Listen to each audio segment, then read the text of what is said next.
Good evening, everyone, and welcome to the public hearing for the Turnpike Mainline Widening PD&E study. Financial project identification number 423374-1. We appreciate your attendance and participation. I'd like to formally open the public hearing. Today is Thursday, July 22nd, 2021, and the time is approximately 6 o'clock. My name is Brian Riberick. I am the Turnpike Project Manager with Atkins for this PD&E study and will be moderating this public hearing from the Turnpike headquarters. Bill Howell, the Consultant Project Manager from Lochner, is overseeing the attendees at our Stewart location, and Mark Easley from Lochner is overseeing the attendees at the Port St. Lucie location. We are all being supported by representatives of the Turnpike and Lochner staff.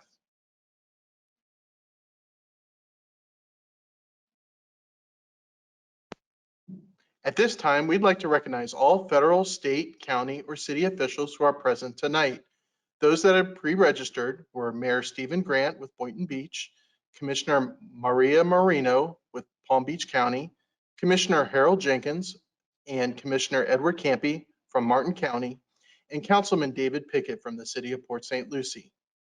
Bill, are there any officials present at your location that have not already been identified?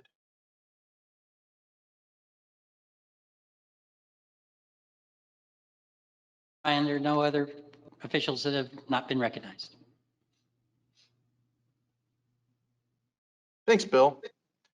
Mark, are there any officials present at your location that have not already been identified? Yes. Franny Hutchinson, St. Lucie County Commissioner.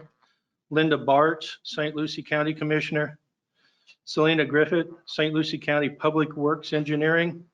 And Edward Bass, St. Lucie County Public Works Engineering. Thank you, Mark.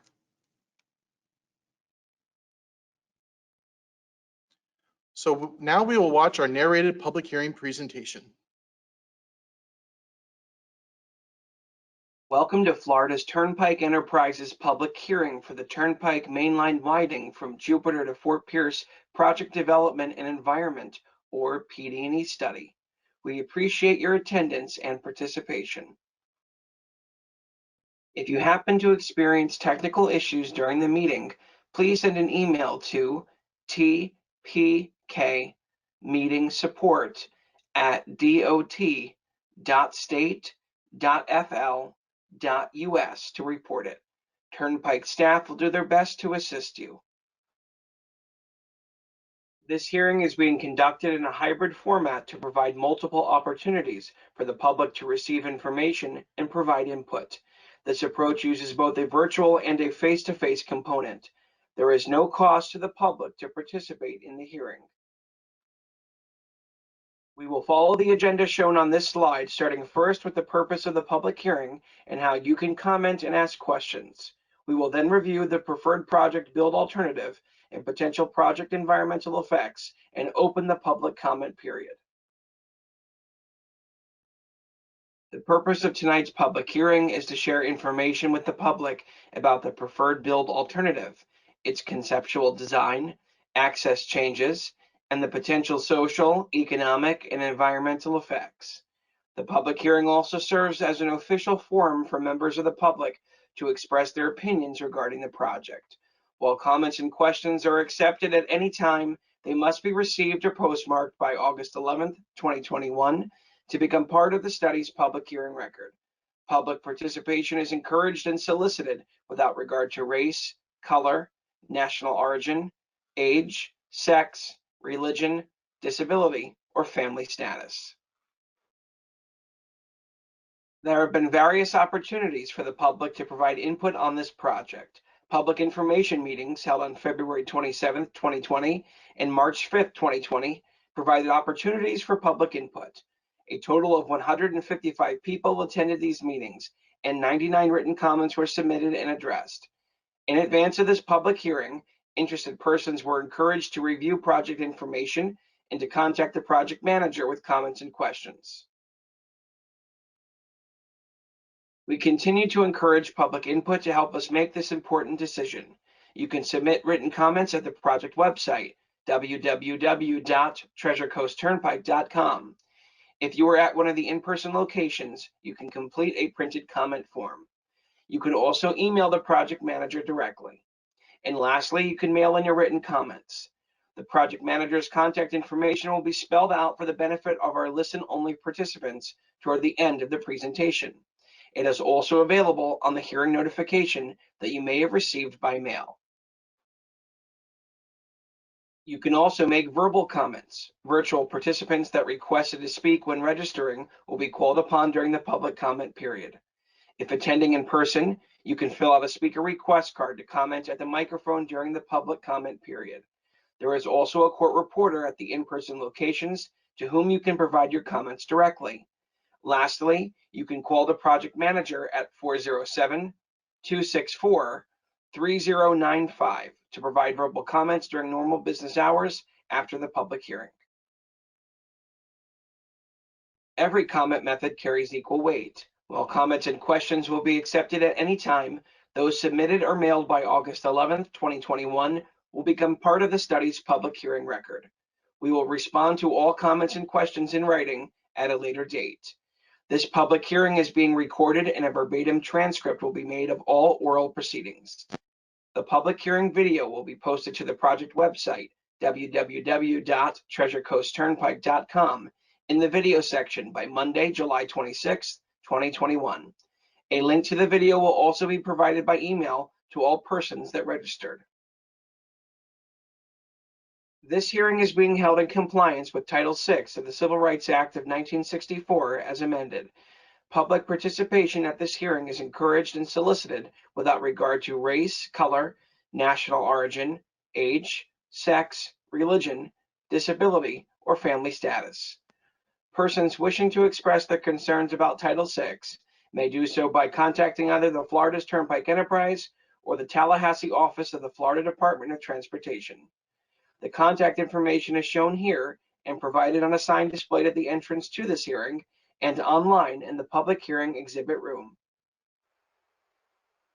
This public hearing is being held in accordance with federal and state regulations that govern the project development process to ensure adequate opportunity for public input is provided, including Section 339.155 and Section 335.199 of the Florida statutes.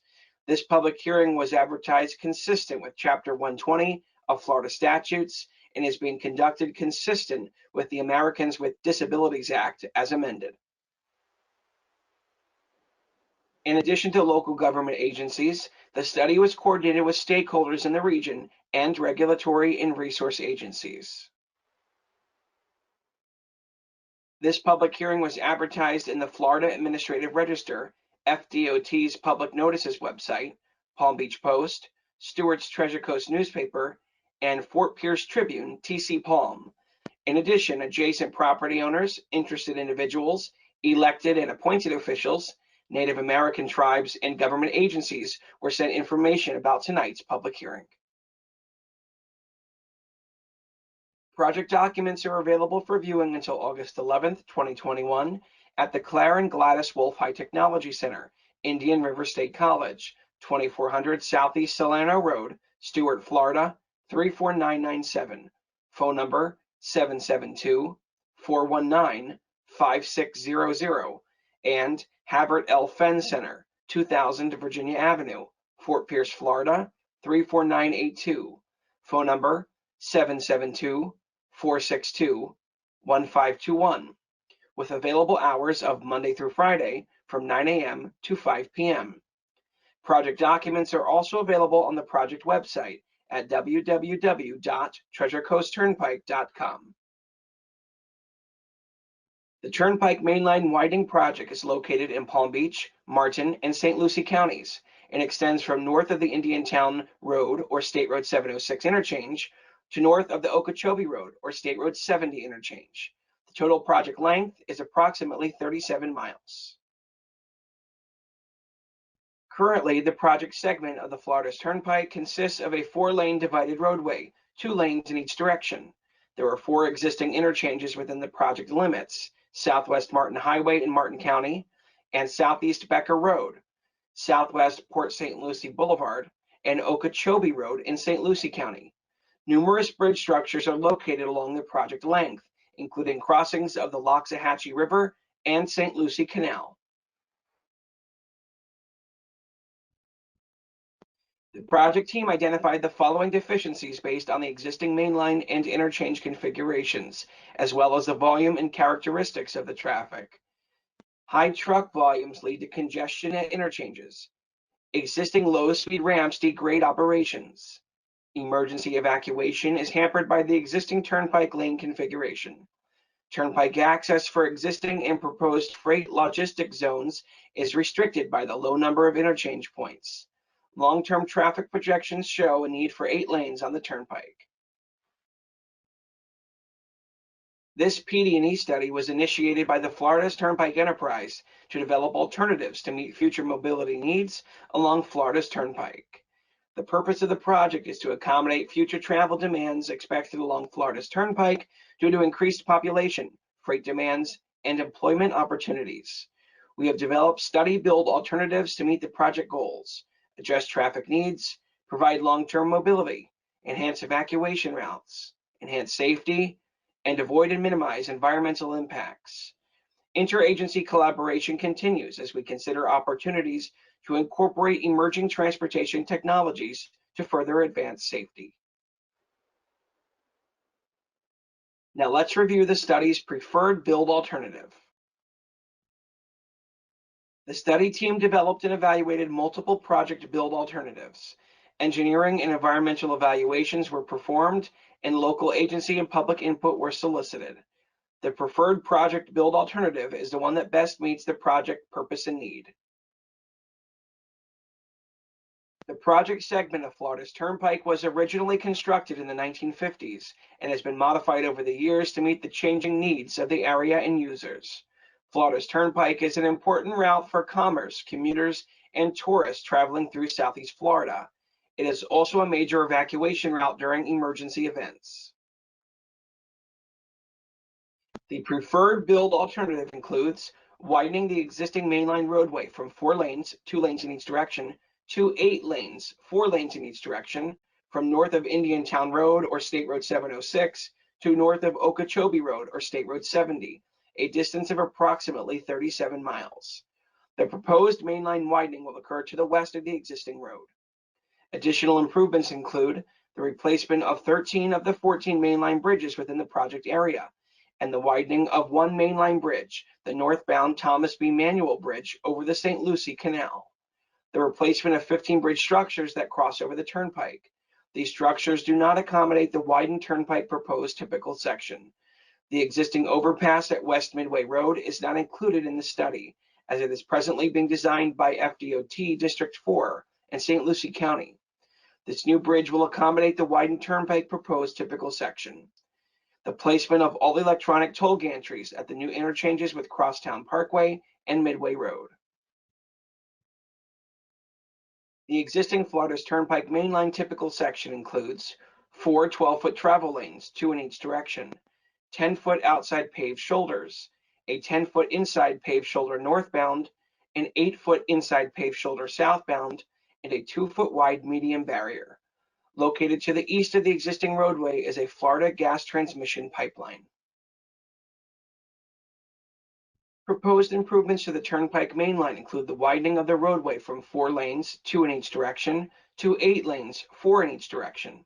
The proposed typical section of the widened roadway includes 4 12-foot travel lanes in each direction, 12-foot inside and outside paved shoulders, and a 2-foot wide concrete median barrier. Widening of the main line will be to the west of the existing roadway.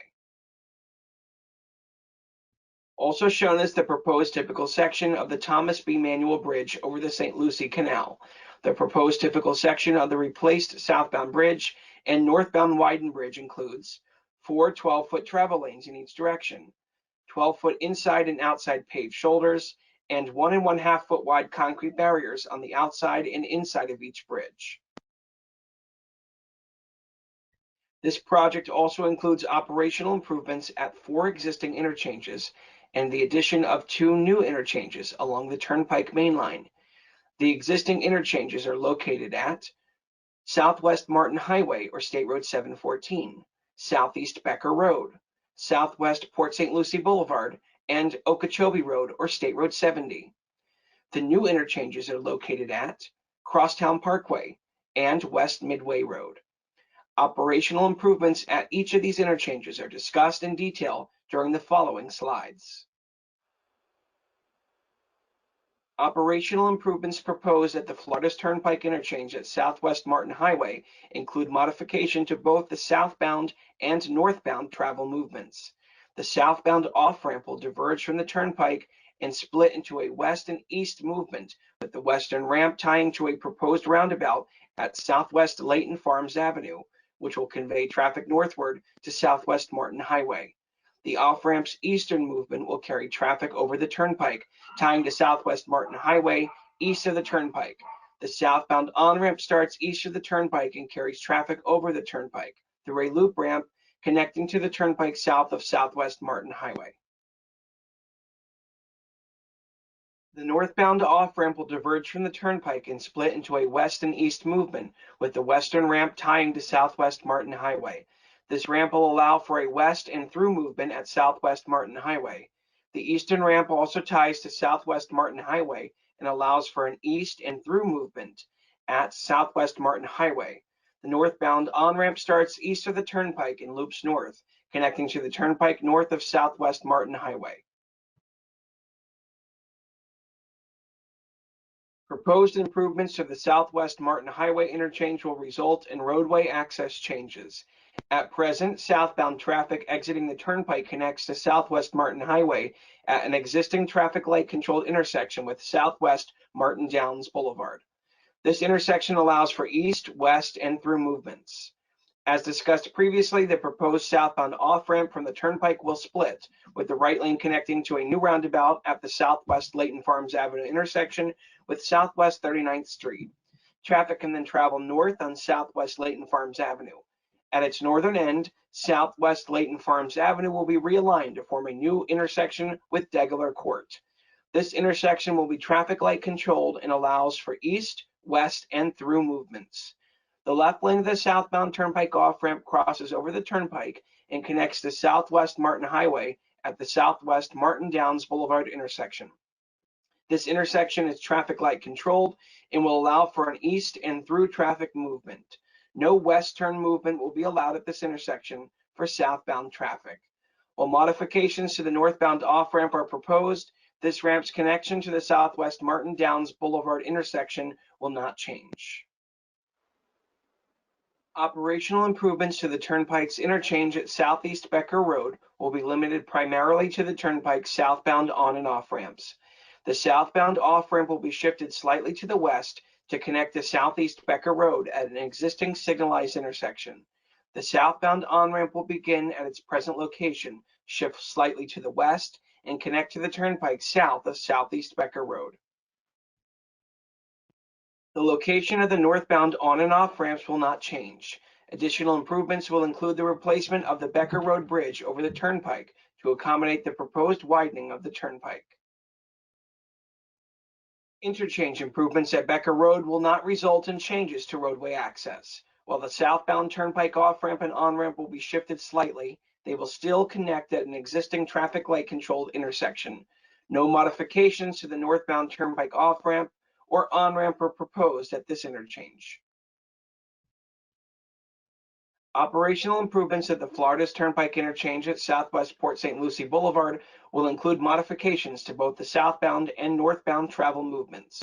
The southbound off-ramp will diverge from the turnpike north of Southwest Port St. Lucie Boulevard, loop to the east, and carry traffic over the turnpike to a new intersection with Southwest Bayshore Boulevard. Traffic may then travel south along Southwest Bayshore Boulevard to Southwest Port St. Lucie Boulevard, or north along Southwest Bayshore Boulevard to Southwest Thornhill Drive. Two new southbound on-ramps will also be constructed. For traffic traveling west on Southwest Port St. Lucie Boulevard, the turnpike on-ramp will diverge to the north through a loop ramp and connect to the turnpike south of Southwest Port St. Lucie Boulevard. For traffic traveling east on Southwest Port St. Lucie Boulevard, the turnpike on-ramp will diverge to the south and connect to the turnpike south of Southwest Port St. Lucie Boulevard. The northbound off-ramp will diverge from the turnpike south of Southwest Port St. Lucie Boulevard, then turn east and north and connect to Southwest Bayshore Boulevard, south of Southwest Port St. Lucie Boulevard. The northbound on-ramp will extend from the new intersection with Southwest Bayshore Boulevard, turn northward, and connect to the turnpike north of Southwest Port St. Lucie Boulevard. Traffic may also travel south along Southwest Bayshore Boulevard from Southwest Thornhill Drive to connect to this on-ramp. Additional improvements will include the replacement of the Southwest Port St. Lucie Boulevard Bridge over the turnpike to accommodate the proposed turnpike widening. Proposed improvements at the Southwest Port St. Lucie Boulevard interchange will result in roadway access changes to the turnpike northbound on-ramp and southbound on and off ramps. At present, all on and off ramp movements from the turnpike connect to Southwest Port St. Lucie Boulevard at an existing intersection with Southwest Bayshore Boulevard. The proposed southbound turnpike off-ramp will cross over the turnpike and connect to the Southwest Bayshore Boulevard at a new traffic light controlled intersection located north of Southwest Port St. Lucie Boulevard. Traffic can then travel south on Southwest Bayshore Boulevard to Southwest Port St. Lucie Boulevard. Two new turnpike southbound on-ramps are also proposed, one for westbound traffic and one for eastbound traffic. These on-ramps are located west of the turnpike and connect to the turnpike south of the Southwest Port St. Lucie Boulevard. The proposed turnpike northbound on-ramp will begin at the proposed new intersection at Southwest Bayshore Boulevard and connect to the turnpike north of Southwest Port St. Lucie Boulevard. A new partial interchange connecting Florida's Turnpike to the Crosstown Parkway is proposed as part of this project. This interchange will include a southbound on-ramp and a northbound off-ramp. The southbound on-ramp will connect to the turnpike to Southwest Cameo Boulevard north of Crosstown Parkway. This ramp will loop to the east and south, connecting to the turnpike south of the Crosstown Parkway. The northbound off-ramp will begin south of Crosstown Parkway, loop to the west and south, connecting to Southwest Cameo Boulevard north of Crosstown Parkway. The new proposed partial interchange at Crosstown Parkway will result in new turnpike access. At this interchange, a new northbound off-ramp and southbound on-ramp will connect to Southwest Cameo Boulevard and a new proposed roundabout at the Southwest Cameo Boulevard intersection with an entrance to the St. Lucie West Centennial High School. Northbound traffic exiting the turnpike can then travel south along Southwest Cameo Boulevard to Crosstown Parkway. Southbound traffic wishing to enter the turnpike can travel north along Southwest Cameo Boulevard and access the turnpike using the southbound on-ramp. A new diamond interchange at West Midway Road is also proposed as part of this project. At this interchange, the southbound off-ramp will diverge from the turnpike north of West Midway Road and connect to West Midway Road at a new proposed signalized intersection west of the turnpike. The southbound on-ramp will begin at this same proposed intersection, continue south, and connect to the turnpike south of West Midway Road. The northbound off-ramp will diverge from the turnpike south of West Midway Road and connect to a new proposed signalized intersection east of the turnpike. The northbound on-ramp will begin at this same proposed intersection, continue north, and connect to the turnpike north of West Midway Road. Additional improvements at this intersection include the widening of West Midway Road from northwest East Torino Parkway to South Jenkins Road from 2 to 4 lanes. The West Midway Road bridge over the turnpike will also be replaced to accommodate the widening of the turnpike. The new proposed interchange at West Midway Road will result in new turnpike access. For southbound traffic entering or exiting the turnpike, a new intersection with West Midway Road will be constructed west of the turnpike. This intersection will be traffic light controlled. For northbound traffic entering or exiting the turnpike, a new traffic light controlled intersection with West Midway Road will be constructed east of the turnpike. No other traffic access changes are proposed at this interchange. Operational improvements at the Okeechobee Road interchange will be limited to the southbound movements. The southbound off-ramp will diverge from the turnpike north of Okeechobee Road and tie to Okeechobee Road at a new proposed signalized intersection west of the turnpike. The southbound on-ramp will begin at the same proposed intersection, travel south, and connect to the turnpike south of Okeechobee Road. The location of the northbound on and off ramps will not change. Additional improvements at this interchange include the widening of Okeechobee Road from 4 to 6 lanes between Gordy Road and South Kings Highway, and the widening of eastbound Okeechobee Road from 2 lanes to 3 lanes, from east of Coolidge Road to Gordy Road. Improvements to the Okeechobee Road interchange will result in access changes to the southbound Turnpike on and off ramps. These ramps presently connect to Okeechobee Road east of the Turnpike at an existing intersection as South Kings Highway. The new proposed Turnpike southbound on and off ramps will connect to Okeechobee Road west of the Turnpike at a new traffic light controlled intersection with Gordy Road. No other roadway access changes are proposed at this interchange. The no-build alternative is just as it sounds. What happens if the Turnpike widening project is not built? For this study, the no-build alternative assumes projects previously approved in the study area would be constructed, but no other improvements along the Turnpike mainline or at the existing or proposed interchanges will be built. The preferred build alternative was evaluated in detail to analyze potential effects to the social, cultural, natural, and physical environment in accordance with state and federal regulations. These evaluations are documented in the State Environmental Impact Report, which is available for public review. The evaluation of the preferred build alternative shows there were potential impacts to the social environment involving residential and commercial parcel impacts and relocations, no impacts to air quality, minimal impacts to cultural resources and water quality, moderate impacts to wetlands, moderate involvement of existing contamination sites, and enhancements to areas with special designations. It is possible for protected species to occur within the study area. However, no adverse impacts are expected. The evaluation matrix, shown here and on display during the open house and the online public hearing exhibit room, summarizes the evaluation of the preferred build alternative.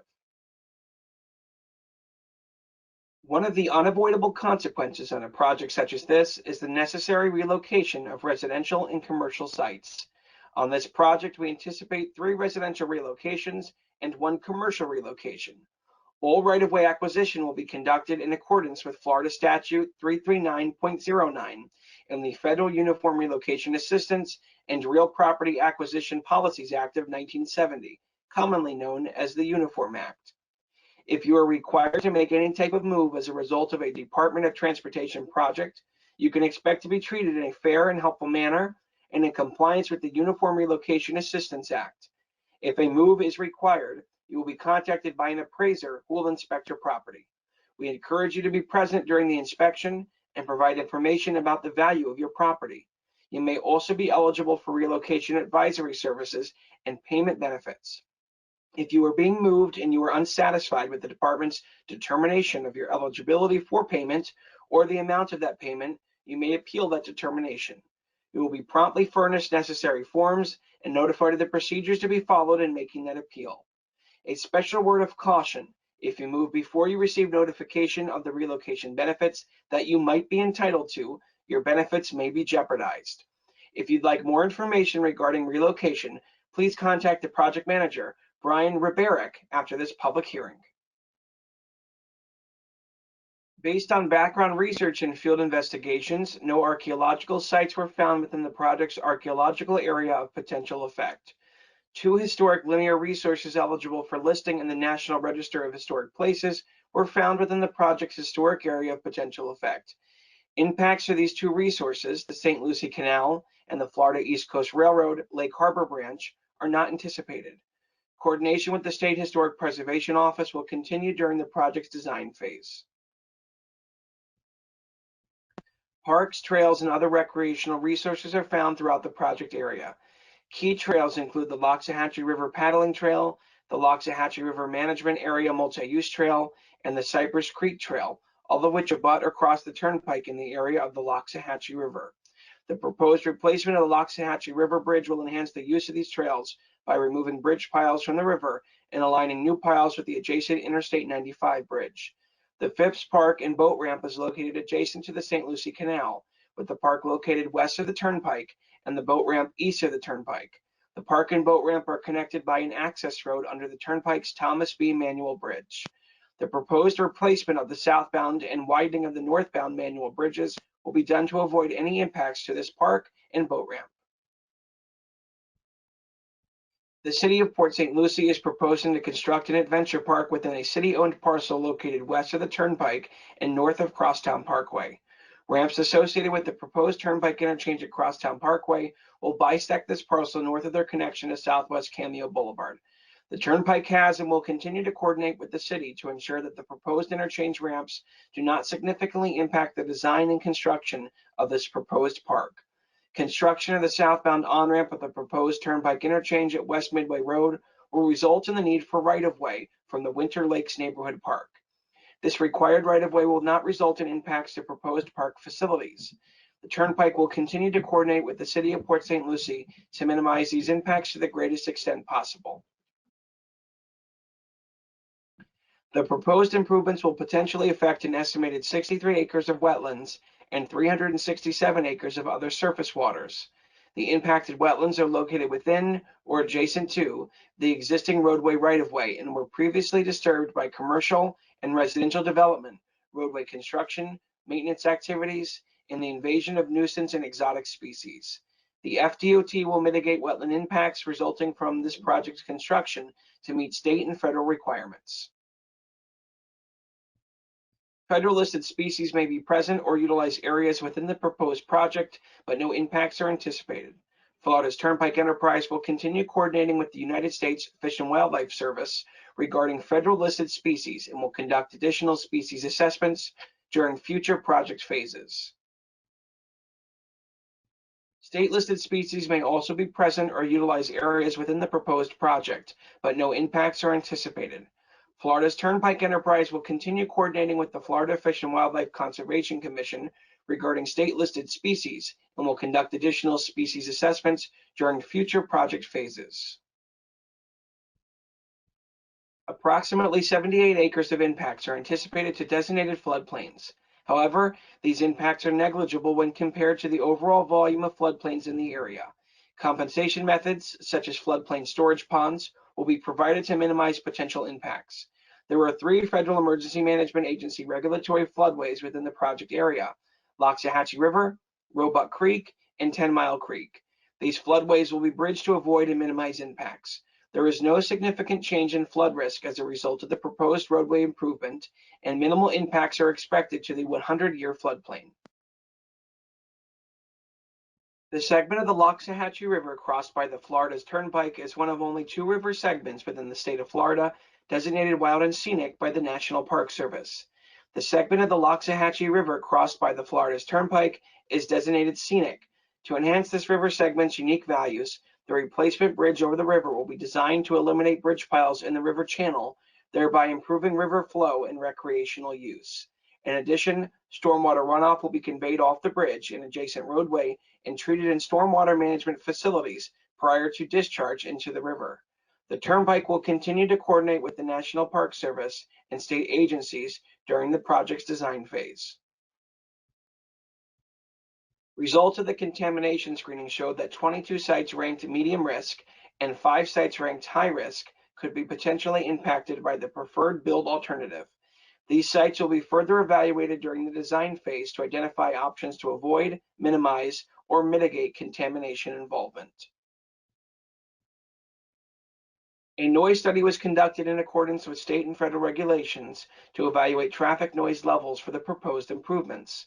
If you'd like more information regarding traffic noise, a copy of the draft noise study report and the Florida's Turnpike Enterprise traffic noise video are available in the documents section of the project website. The preferred build alternative concept plans, also available on the project website, show the locations of potentially feasible and reasonable noise walls along the project corridor. If you have questions, you may contact the project manager, Brian Riberick, after this public hearing during normal business hours. The current cost for the preferred build alternative for 37 miles of widening and various interchange improvements is approximately $1.6 billion. Included in this estimated cost is design, right-of-way acquisition, construction, and other services.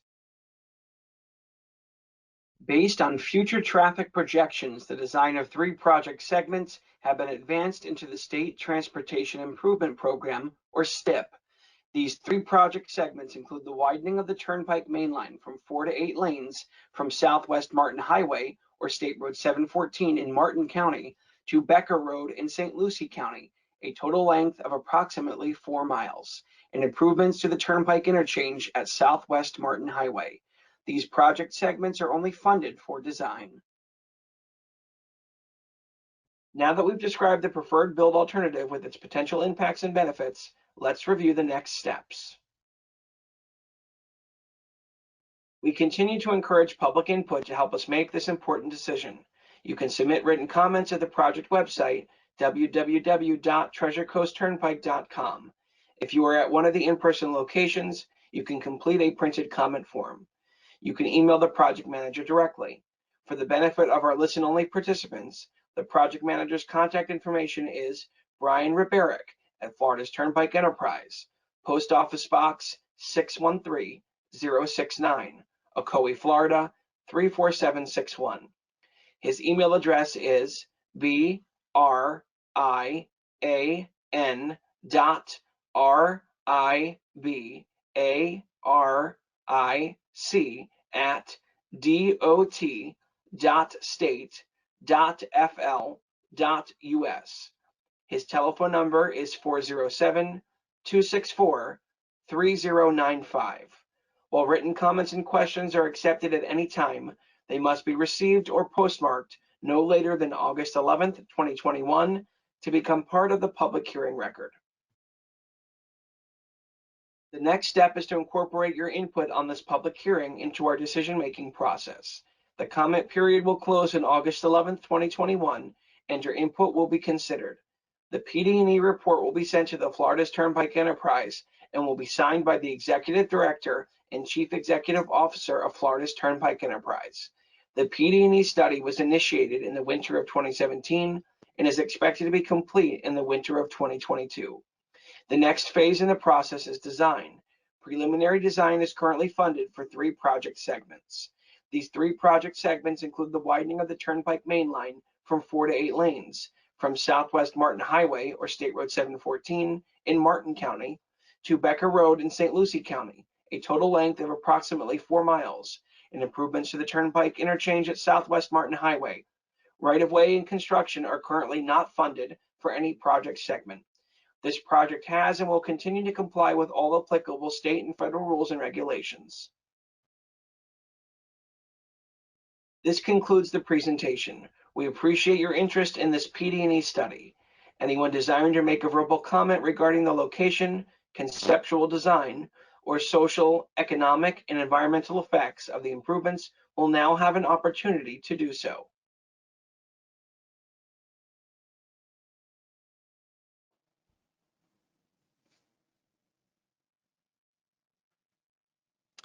That concludes the formal presentation. We will now begin the public comment period. Please note that we will not respond to your comments and questions today, but will respond in writing at a later date. Anyone desiring to make comments regarding the project will now have an opportunity to do so. There are multiple ways you may provide your comments tonight. Everyone online or who dialed in can submit written comments online, by mail, or email. If you are in the audience tonight at the Stewart or the Port St. Lucie location, you may complete a comment form and drop it in the comment box or mail it in after the public comment period by August 11th, 2021. You may also provide verbal comments in one of 4 ways. If you are attending either of our in-person locations, please complete a speaker request card and submit it to a member of the project team. Second, if you are online, you may provide a verbal comment if you requested to speak at registration. Third, you may speak directly to a court reporter at either of our in-person locations. And fourth, you can call me at 407-264-3095 during normal business hours after the public hearing to provide your verbal comments. Anyone that has dialed in using the telephone only option, we are unable to mute you. So if you wish to make a comment, please use one of the other options presented tonight. So we will now call on our participants at the Stewart location who have requested to speak. As Bill calls your name, please stand up to the microphone and state your name and address for the record. If you're representing an organization, municipality, or other public body, please provide that information as well. We ask that you limit your time to 3 minutes. Bill? All right, thank you, Brian. We have 7 speakers that have registered to speak. The first speaker will be Beth Beltran. And following her will be Terry Rosenblum, and followed by Antonia Barnes. So Beth, if you would come up and just stand right in the. This is kind of strange. Hi, I'm Beth Beltran. I'm the administrator of the Martin Metropolitan Planning Organization and our MPO, it's also known as. And I just wanted to point out that this project, the widening of the Turnpike to 8 lanes and the changes to the State Road 714 interchange are not identified in the Martin MPO 2045 Long Range Transportation Plan. What is presented as the preferred alternative for the State Road 714 interchange is not the preferred alternative of the MPO board. In fact, twice the MPO board has requested of the Turnpike to be presented with all the alternatives considered for the State Road 714 interchange, and to date that has not happened. I'm hoping, however, that the Turnpike staff's presentations at the August 10th Martin County Commission meeting, as well as the September 20th MPO board meeting, will include all the alternatives considered for the State Road 714 interchange as requested. Thank you. Thank you, Beth. The next speaker will be Terry Rosenblum, and then followed by Antonia Barnes. My name is Terry Rosenblum. I'm HOA Secretary for Copperleaf. We have a petition which every resident has signed. I've been in contact with Hammock Creek and working on with Martin Downs community for a sound wall to complete all the way down from Becker Road to 714. I noticed that there is a part of the Turnpike that will have a sound wall, but then there's a section that's not. And then there's some homes that are impacted, but they felt that wasn't a need for it, which we all know comes down to money, but we all have to live there.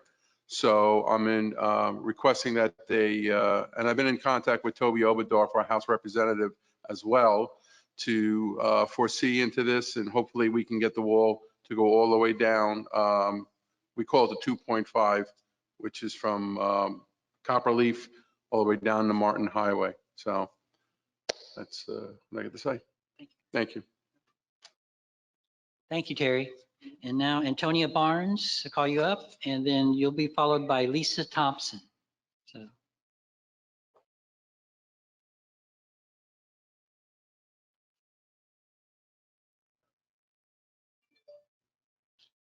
Thank you.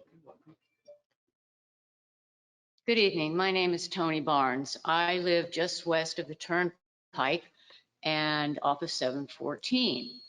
And in looking at that interchange that they are proposing for redesigning the onto 714, it appears to me that that's not going to accomplish any of the goals that they say they're going to accomplish.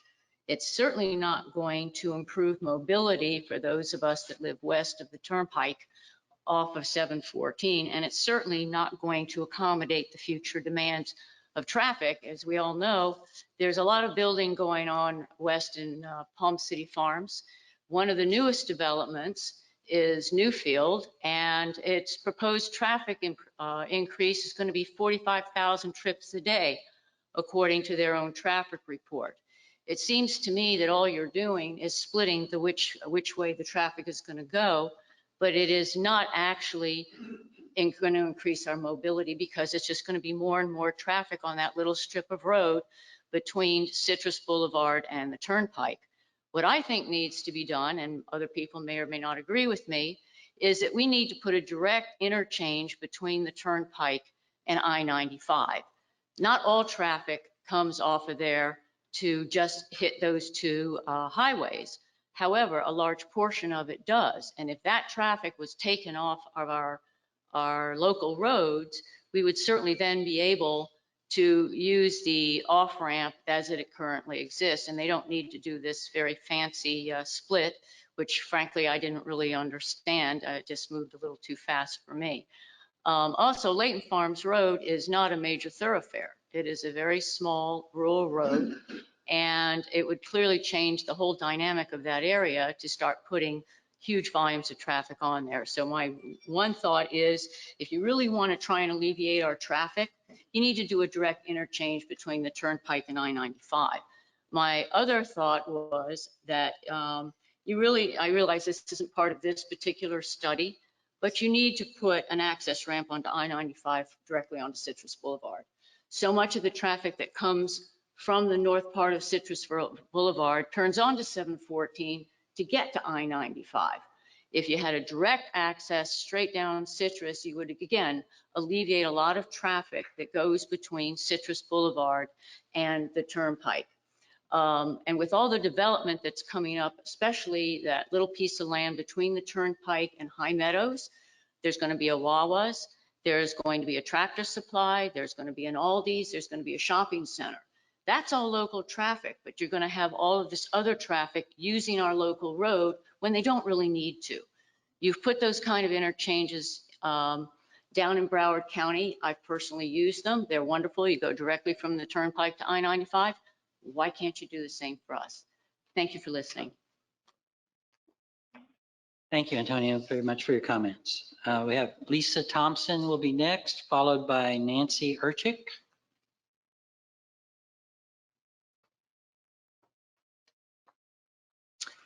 My name is Lisa Thompson, and I live in the sanctuary at Hammock Creek. And I don't have many comments, but I think the most important thing I have to say is the question of the quality of life that this will affect on many of us, as well as many other species and plants and insects, et cetera. So I would please like to ask that people really think about this, not only for the present, but for the future, way beyond 2045. And who knows, hopefully by 2045, we won't need gas stations anymore anyway. So why are we thinking about that now? As we seem to be going in that direction. A sound barrier is absolutely required. I would say from all 4 miles, and I would like the sound barrier put in before any construction begins. They were doing some kind of construction on the Turnpike about 6 months ago, and all you could hear at night when you were trying to get to sleep was beep, beep, beep all night long from machines going backwards and forwards and all around the place, I guess. So if we're going to be doing construction at night, then we definitely need a sound barrier prior to construction. And it should be of the best quality and best absorption, if there's any such thing, that can exist.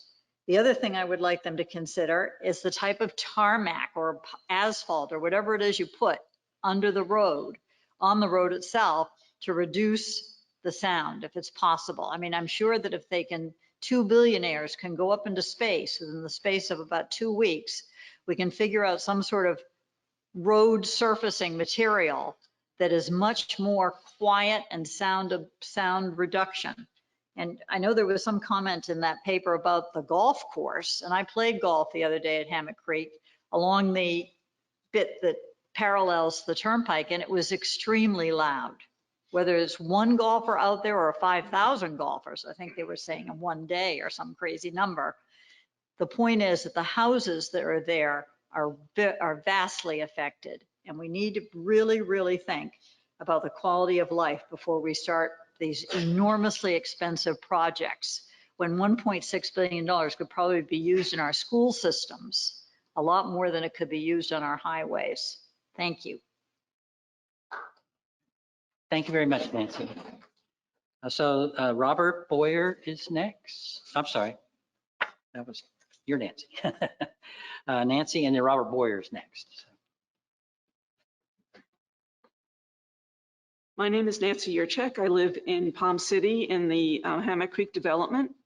Certainly over the last several years, the traffic along the Turnpike has increased. The noise levels have increased. Recently, there was a resurfacing of the Turnpike that has dramatically increased the noise levels even now, so that we find ourselves impacted in the use of our backyard. The noise levels, it's not quite so relaxing. And even at night now, for the first time, I'm hearing the Turnpike noise lying in bed. The noise level studies show an increase of, I think, 8 decibels, which almost doubles the current noise levels. I shudder to think how our ability to use our properties and even to sleep at night are going to be impacted by this project once it's done. And the construction, as the prior speaker said, when they were just resurfacing, all you could hear was the beeping and the noise at night, making it very difficult to sleep. The construction, I can't imagine the impact on our community with the noise from the construction. So regardless, those noise barrier walls must stay on the plans. And yes, if possible, there needs to be some way to mitigate the noise during the construction period, because our community is severely impacted. Thank you. Thank you very much. Okay, next speaker, Robert Boyer, followed by Frank McGann. Thank you. I'm Bob Boyer. I live in the sanctuary also. As some of the previous speakers have met, you know, the noise at night has just gotten terrible. Whoever, the last repave, I know it's not part of this, whatever material change you made, it drove the turnpike noise up to unbearable levels at time. So, you know, let's not go cheap because we ain't saving any money. The sound barrier is a must, as was mentioned.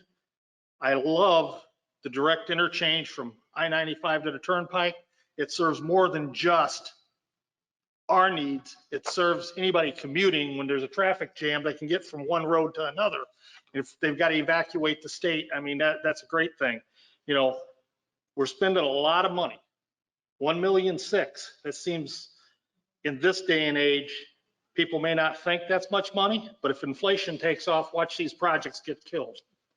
Hours of construction. As they said, I could hear the grind. I live 1,000 feet away and wasn't included in the mailing, but I could hear the grinding of the turnpike when they was repaving at night. I mean, it would wake me up at 2 o'clock, 3 o'clock in the morning. If I just woke up a little bit, it was there. It was a steady beep, beep, beep, and the noise and the grinding. I mean, I think everything's been said so far, and I agree with the majority of it. And I just hope they listen to the residents of Florida, not just the consultants. Thank you. Thank you. And Frank?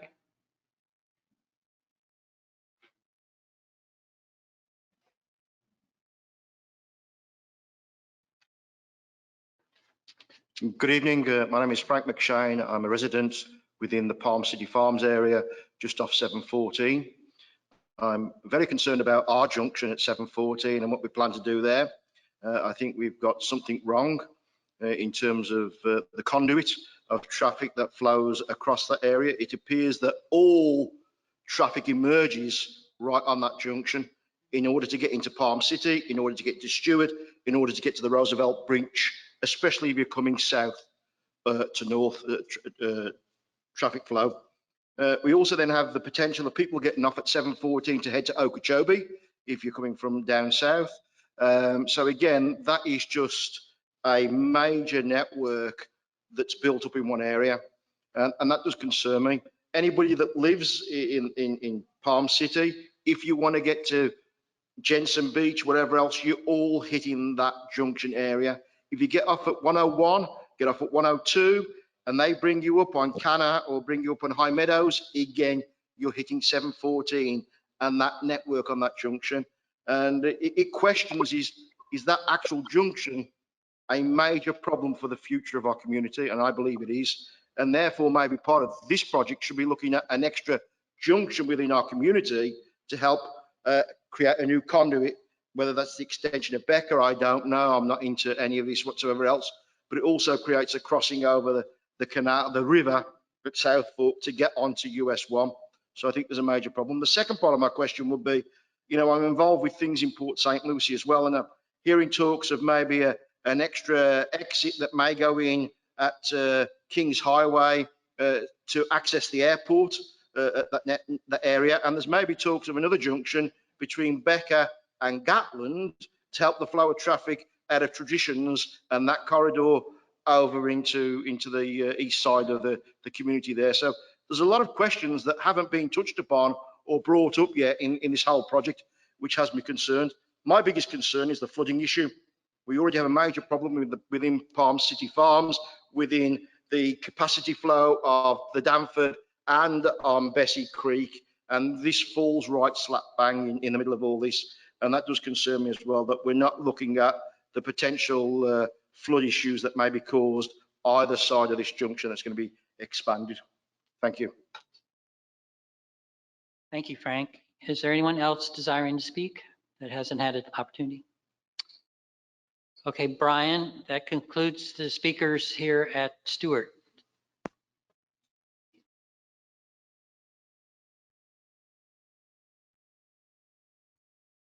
We will now call upon our participants at the Port St. Lucie location who have requested to speak. As Mark calls your name, please step up to the microphone and state your name and address. If you represent an organization, municipality, or other public body, please provide that information as well. We ask that you limit your comment time to 3 minutes. Mark? Yes, we have 3 speakers. The first speaker will be Freddie O'Neill. After Freddie O'Neill will be Mark Richardson. Once you come up here, please state your name and your address, and then you can state your comments. Good evening. My name is Freddie O'Neill. I live at 702 Southwest Korean Terrace in Port St. Lucie. I moved from West Palm Beach in 2006 to Port St. Lucie. I love the community that I'm living in now. We have good neighbors. We all get along. We have a crime watch in our community, and we all enjoy being together. Most of my questions was answered on the screen about what alternate plan that the Turnpike would go on. And I see where it's going to swing around. I see alternate A because it's going to swing around to the existing Turnpike that we're living. The Turnpike is right behind our homes. So we won't be affected by moving, as I can see it on the screen. Now, my question is, I don't have a problem with the noise or anything like that, but when this extension is created, now it's going to move the Turnpike closer to our homes. And we would like to know what type of barrier that would, and the noise factor during that time that it's going to create. And I respect the ingress and egress of the Turnpike and the extension of the Turnpike for reasons of the economy and the environment, because in case of a disaster, then we need more lanes available to exit the state or come into the state. So I have no problem with that, but I thank you for understanding our situation, the FDOT, for all our homeowners and everyone involved. I'm here to just be with everyone and to enjoy life here in Port St. Lucie. And I thank you all for what you're doing for our state and for our community. And I enjoy all our residents for their participation. Thank you. Mark will be next, and following Mark will be Gustavo Gonzalez. Mark? Good evening, everybody.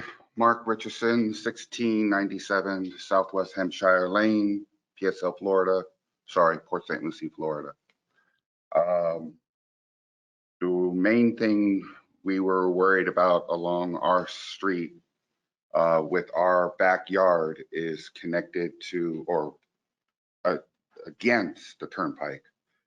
Were we being eminent domain out, or were we staying in our house and the road is going to get closer? Either way, there's 2 things that we need to know. One was answered, that we're going to be pretty much staying in our house, which Very good. The other thing that I looked at online at the noise document that was online, for some reason, it stopped at section 1500. And it didn't go all the way to section 1512. That area there is our whole Hampshire Lane area. And there's plenty of room there for a wall. But they put they call it a shoulder. I call it a hill, I guess, instead of an actual wall. My biggest thing is safety. I don't know if you guys did any research as far as accidents in that area. Our area right there is next to a service plaza. If anybody in this room were to go into that service plaza, you're going to come out of the service plaza. The next person to you that's coming down that road as you're entering the turnpike, automatically you're going to go to the right, to the outside lane. Well, guess where that outside lane is when you're getting to go around there? Right there at our property. So not only that, but there's been police records that I have personally called where there's been accidents behind us. In my property, there has been tires from accidents. So not only is it a noise that we're looking for safety for not only our people, but our neighbors as well. There really needs to be a person-to-person, property, where there's no wall or anything. You guys need to come out and say, hey, you do need something. And number two, back in February and March, you guys sent out a letter. I know I'm going longer than 3 minutes. We never received anything. So how can we say our comments? How can we say our questions if nobody's asking us anything? How are we knowing that we need to be here? Our attorney down in Miami that we chose out of like think 5 or 6 different attorneys or sent us mail saying, hey, you guys are going to be eminent domain. What? So we're getting eminent domain letters from attorneys around the state, but where's the state telling the people? We're right here. That's the main thing. 2 things. Again, we didn't want to move. We're not moving. Thank you. But we still want to stay. Thank you for your comments. We need to move on to the next speaker. I understand that. I'm sorry, but it's a safety thing that we're talking about. Gustavo, would you like to speak?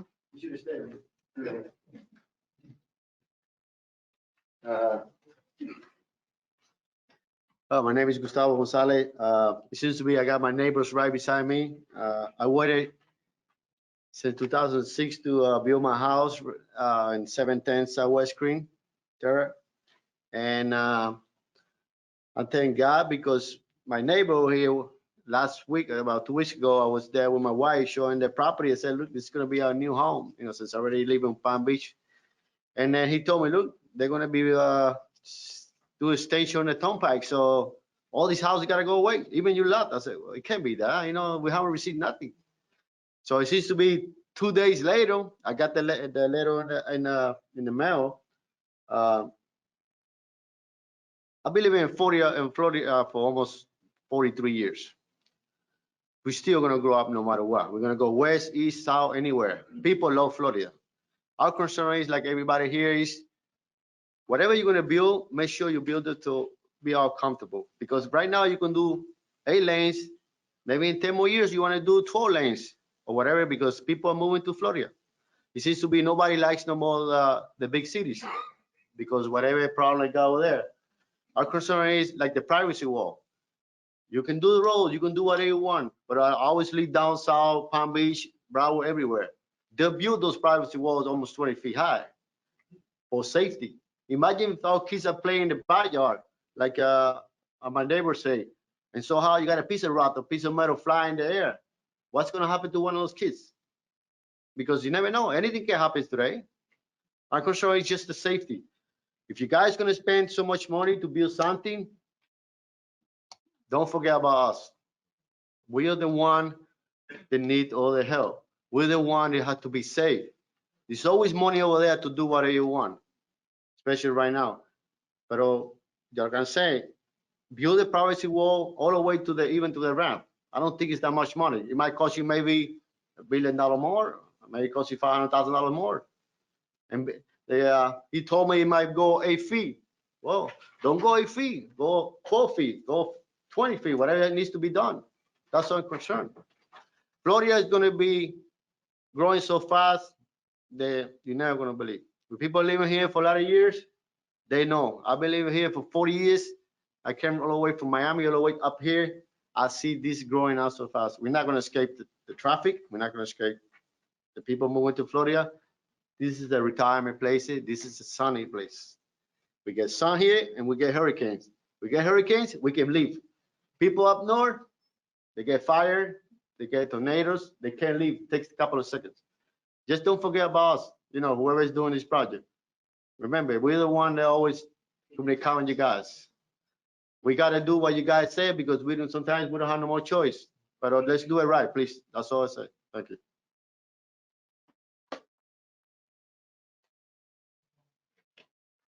Is there anyone else who'd like to speak?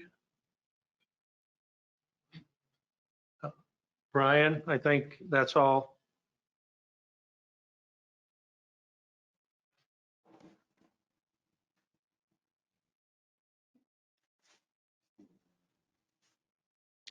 We will now call upon our online participants who requested to speak at registration. When your name is called, you will be unmuted. If the microphone icon on the GoToWebinar control panel is green, you are ready to make your comment. If the microphone icon is red, you will need to click on the icon once. It will then turn green and notify you that you are unmuted, as shown on the GoToWebinar control panel to the right. You are then ready to speak. Please state your name and address. If you represent an organization, municipality, or other public body, please provide that information as well. In an effort to accommodate all speakers, we request that you take 3 minutes for your comment. So the first speaker we are going to call is Mayor Stephen Grant of Boynton Beach. And then on deck is Leroy Peterson. All right, moving on, we're going to Mr. Leroy Peterson. Please feel free to unmute yourself. Okay. Yes, hello? Go ahead.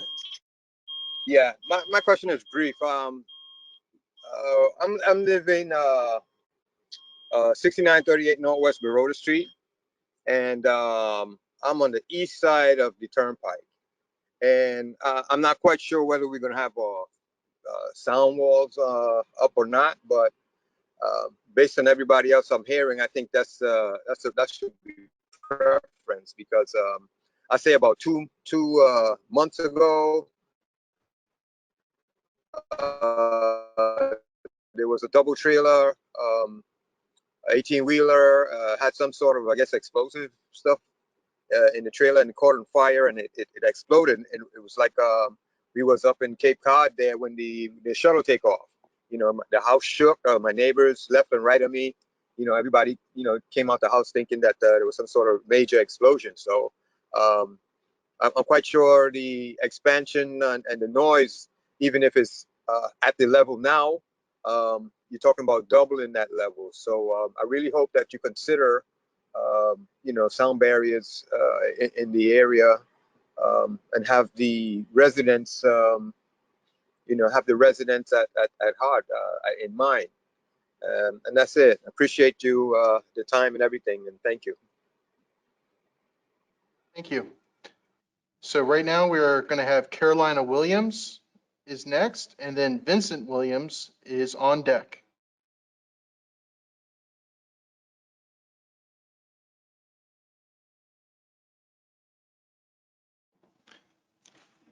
Good evening, everybody. My name is Carolina Williams, and I reside on the 600 block of Southwest Montana Terrace. And I do share similar sentiments as my neighbors in the Hampshire Street. And pretty much I wanted to know if we are going to be impacted by this project. I noticed that some of the trees are already being cut down, and even the trees right next to my property, since we are adjacent to Turtle Run Park. And that was my concern. Yes, of course, the traffic right now it's almost unbearable, and I can only imagine how much more it's going to be impacted after these additional lanes are added. But overall, my concern is if we are going to be impacted, how soon will I know in order for our family to take the necessary measures if a relocation will be needed. And that's pretty much all I do. Thank you for your time. Thank you. We have Vincent Williams, and then on deck is Robert Johnson.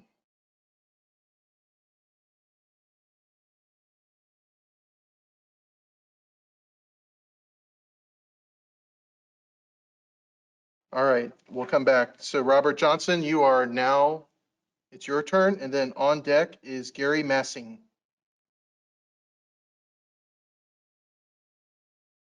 Good evening. My name is Robert Johnson. I live in the Rialto development located in Jupiter, Florida. The development is parallel to I-95.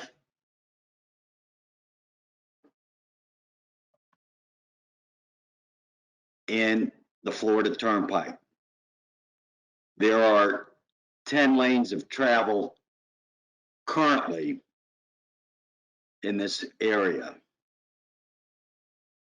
5 lanes that go north and 5 lanes that go south. The widening of the Florida Turnpike will increase the traffic by approximately 40% in this area. The Rialto development is unique where it is right alongside both of these major highways. My property value will dramatically decrease and my quality of life will decrease. We need a sound barrier wall. The noise study report that I read is flawed. The study was performed during the pandemic. It was performed on August 19th of 2020, September 1st of 2020, and October 26th of 2020. We all know the traffic volume during this time frame was reduced over 50%. So this study is flawed. It was also performed during the week. There was no days where they studied the sound during the weekend where we know there's more traffic. Also, the report doesn't indicate whether the wind was east or west, north or south. We all know living in South Florida, you have an easterly wind. I live on the east side. It's blowing the noise westerly. When I have a westerly wind, the noise increase is over 50%. So the report doesn't even indicate which direction the wind was blowing. when they performed the testing. I ask that you put up a sound barrier wall for the entire length of the Rialto development. And I appreciate your time. Thank you. Thank you. So we have Gary Massing, and then I think Vincent Williams has logged in, so he is on deck.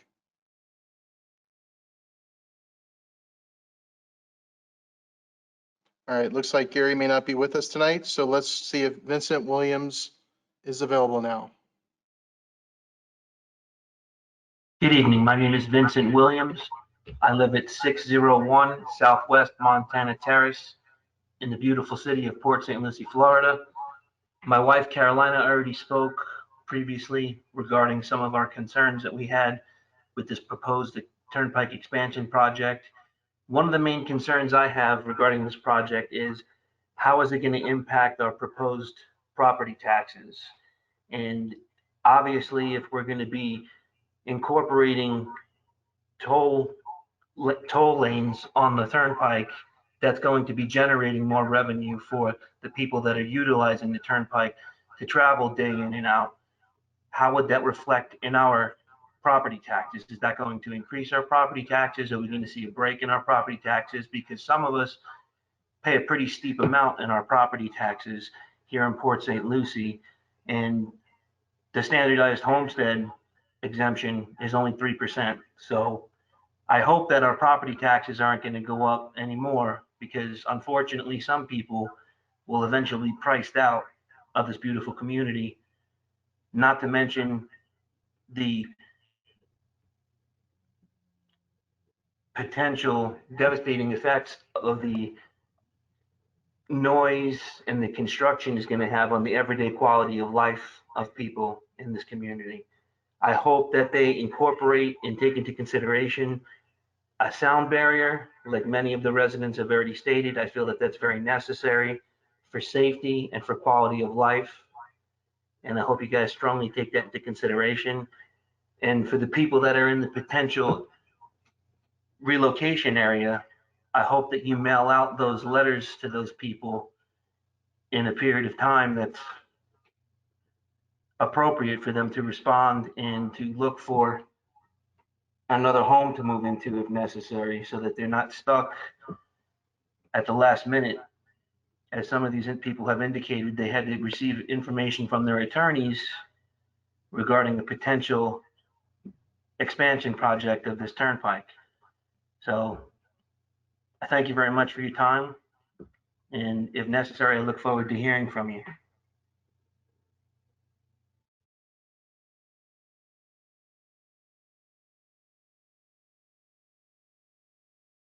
All right, thank you for your comment. Now we have Ross Aronowitz, and on deck will be Jonathan Euler.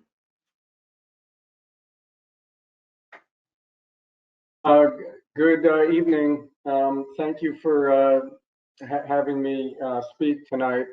I wanted to thank Commissioner Marino for attending this hearing. I represent the Board of Directors for the Rialto community in Jupiter, Florida. We're a development of 485 homes. Robert Johnson spoke earlier, and we are very opposed to the current project plan. We, as he had mentioned, reviewed the noise study, and our attorney sent you a letter earlier today opposing the current plan in place. We feel that the noise study that was conducted has serious flaws in terms of when the noise study was surveyed during a pandemic when there was reduced traffic. Also, the report misidentified that there is sound mitigation that covers the entire community of Rialto. The sound mitigation, which is a berm and a sound wall that was noted in the report, it's false. It doesn't cover the entire community. It ends south of Bering Way. So the results of the report we feel are inaccurate. And we had also reached out to Brian. I've been communicating with Brian since 2019.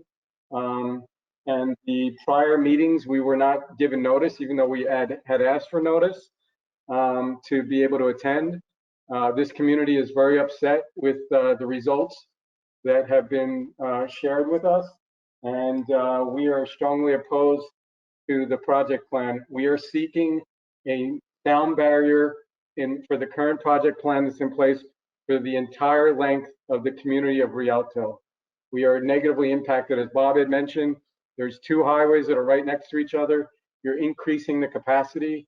You're going to increase the noise. It's going to negatively impact our community. It's going to negatively impact our property values. And we're not in favor of that. And we would really appreciate.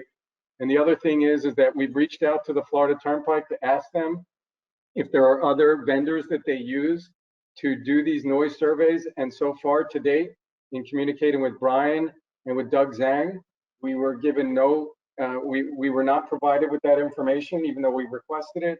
And I've reached out to other Florida Turnpike officials and haven't gotten a response, so that our community can assess the sound study to determine whether or not the results are accurate or not.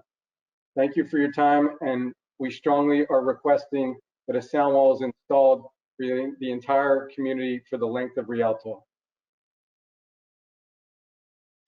Would you please state your name and address for the record? You didn't do that at the beginning, please.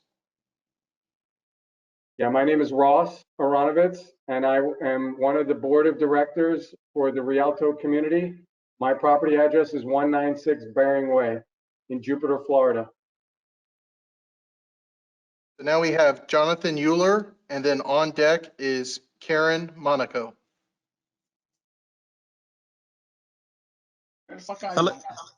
Hello, this is Jonathan Euler, 220 Andrews Harbor Place in Rialto. I'm in the same neighborhood as Ross that just spoke, and I'll just piggyback. We agree with everything he said in regards to the noise survey and the extension of the wall. Thank you. Thank you. So now we have Karen Monaco, and then on deck is Donna Levengood.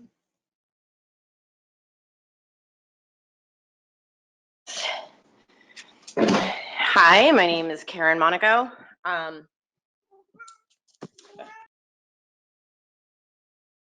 And I live in Palm City Farms off of Layton Farms Road. My concern is the additional traffic this will bring to my neighborhood and my street in particular. So my question is, has the issue of additional trucks and cars using Southwest Honey Terrace as a cut through to Citrus Boulevard been addressed and researched? They paved this road 2 years ago. Traffic has increased tenfold since it's been paved, especially during commute hours. And you know, I used to live on a nice quiet dirt road, and now many people drive 45 miles an hour down it to use it as a shortcut. So my concern is that this is a farm community, and several of us ride our horses on the road on a daily basis, not to mention the children that ride their ATVs and bicycles. This cut through has also led to several accidents at the intersection of Honey Terrace and Citrus Boulevard. And now we have several dump trucks that use it as a cut through. And there's going to be plenty more with all the construction going on Citrus Boulevard. So my concern is that we paid out of our pockets, as this is a private road, to have it paved. And if we're going to have all these heavy trucks coming off this new exit ramp on Layton Farms, if they're going to be using our road as a cut through, it's going to put more wear and tear on our road, which will require more maintenance and repairs. So one of my concerns is that we're going to be expected to continue to pay for our road more frequently to be fixed due to this increased traffic. And then second is, are there plans to put up signage? This is an equestrian area, and to slow for horses and children. There are similar communities in Jupiter and Wellington that have these signs alerting motorists to slow for the horses and children. And I'd like to see some in my area to address this problem, as well as additional speed limit signs. Anyway, that's my concern. Thank you for having us tonight. Thank you. So now we have Donna Levengood, and then on deck is Greg Bernard.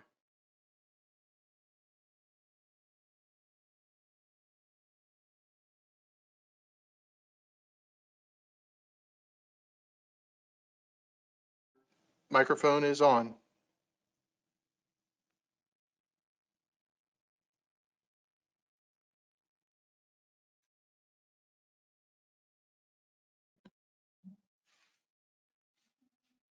All right, we'll come back to Donna here. So Greg Bernard, and then on deck is Barry Parker.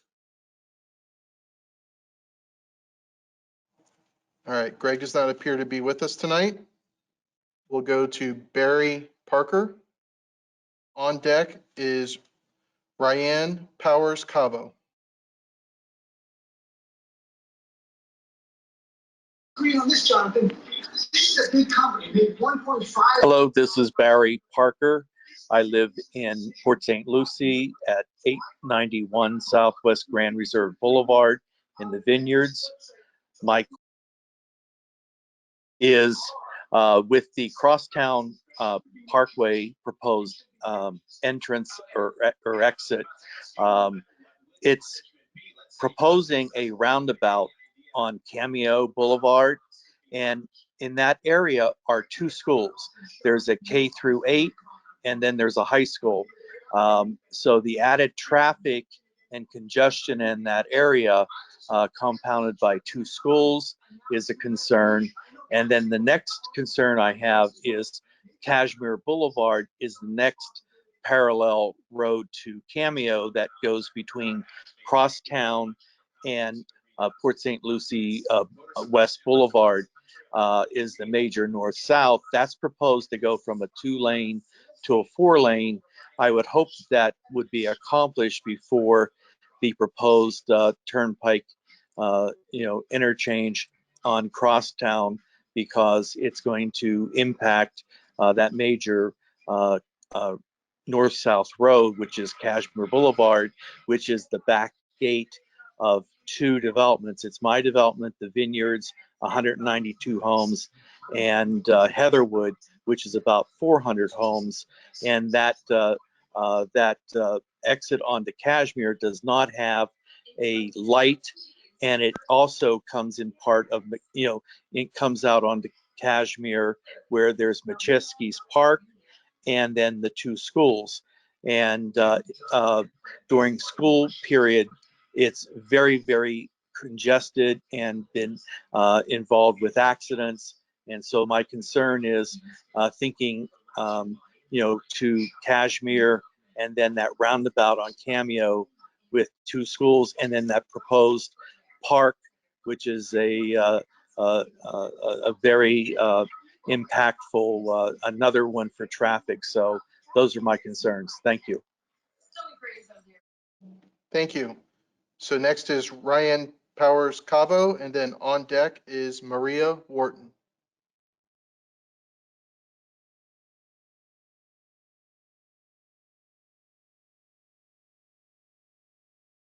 All right, we'll come back to Ryan. So Maria Wharton, and then on deck is Cheryl Kiernicki.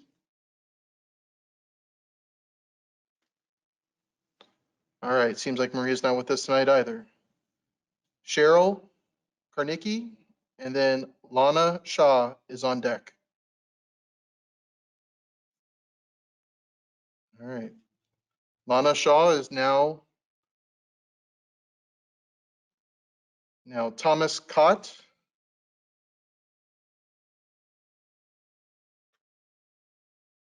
And then seems like he's not online with us tonight. Gregory Kreisen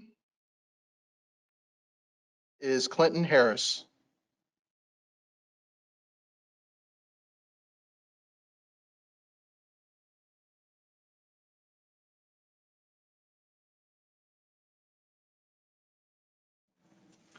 Gregory,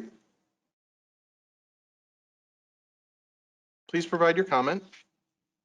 You're green on our side.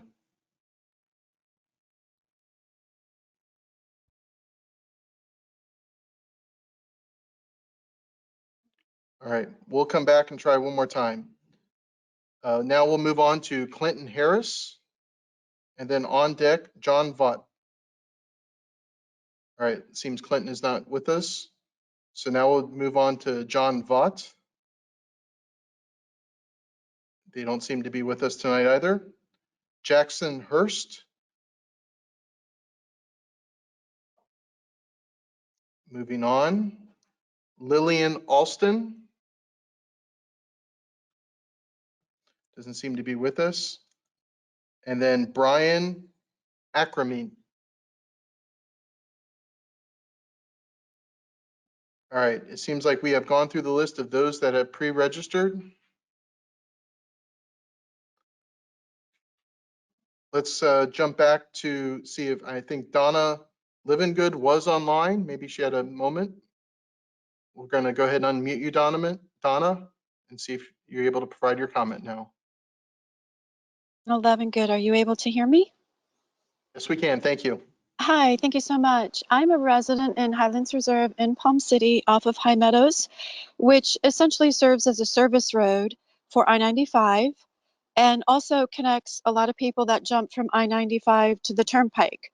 My concern is the noise and whether there will be noise abatement for the residents in Highlands Reserve as well as Hammock Creek. I understand that the cost is reasonable and it was warranted based on the studies, but that there's a gas pipeline that might prevent noise abatement. Can you speak to that? Or am I simply asking that it be included?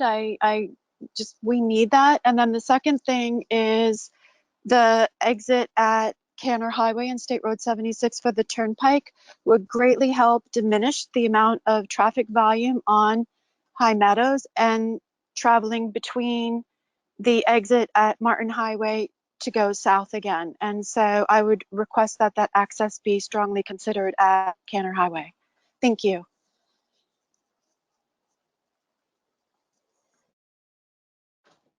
All right, I think we had a few other people that have registered previously that have joined us.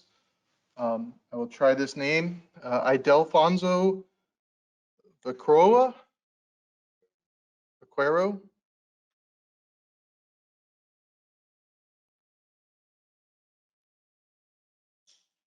You have been unmuted on our side and you're showing that you've been self-muted. So check your audio settings to see if the microphone icon should be green on the GoToWebinar.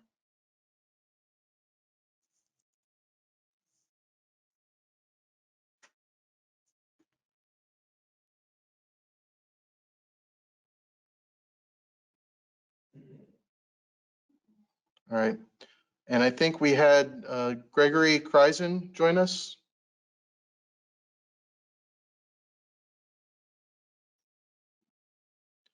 Gregory, you are unmuted. So check your settings to make sure that your microphone is green, and then please provide your comment.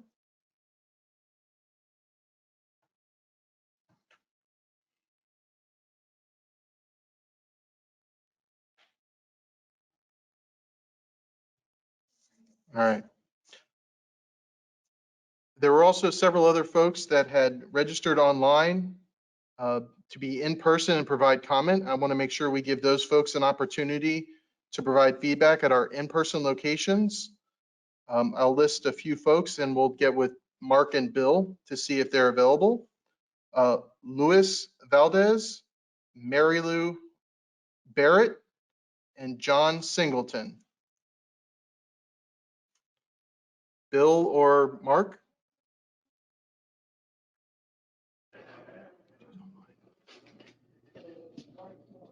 Brian, there's no one here. Those anymore. names? All right.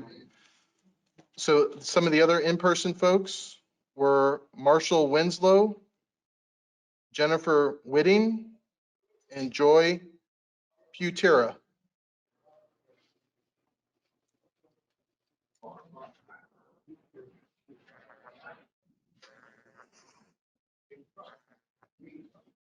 Are those folks at the in-person venue? They're not in Stewart. There's no one here. Everyone's left. Thank you. I believe we had Mary Lou Barrett joined us online. So we will go ahead, Mary Lou, and unmute you, and please provide your comment.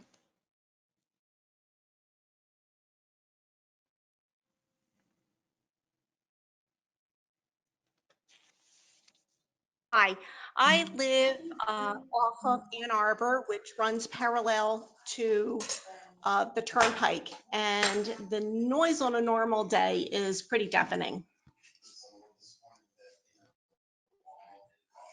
So looking at the plan, the noise barrier is not coming down this far. There is nothing to abate the noise.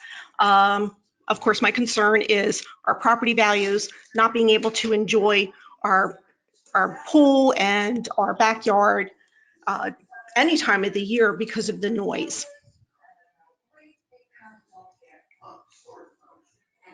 Anything else? I guess that's going to be it. Thank you. Thank you. Thank you for your comment.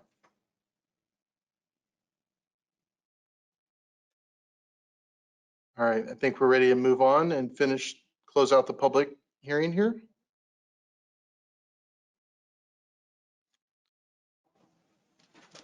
All right, Bill, one last time, is there anybody at your location that wish to speak tonight? If so, let's have them fill out a speaker request card and provide it to one of our members and have them speak at this time. Bill? Brian, there are no further speakers that wish to speak here at Stewart. Thank you. Mark, is anyone at your location wish to speak? If so, have them fill out a speaker card and provide it to the team and allow them to provide their comment. There are no other speakers, Brian. Thank you, Mark. Thank you for your interest in this project and for taking the time to attend this public hearing for the Turnpike widening, mainline widening of the PD&E study. Again, Florida's Turnpike Enterprise invites your comments, so please use one of our 4 options on the screen to submit your comments to me, the project manager, Brian Riberick. The public comment period will remain open for this public hearing through August 11th, 2021. If you provided an email address at registration, you will receive a follow-up email within the next 3 business days with a link to the recording of today's proceedings. The recording link will also be posted on our project website. When you exit the webinar, you'll receive a brief survey. Your participation will help us for future public hearings. It is now 7:37.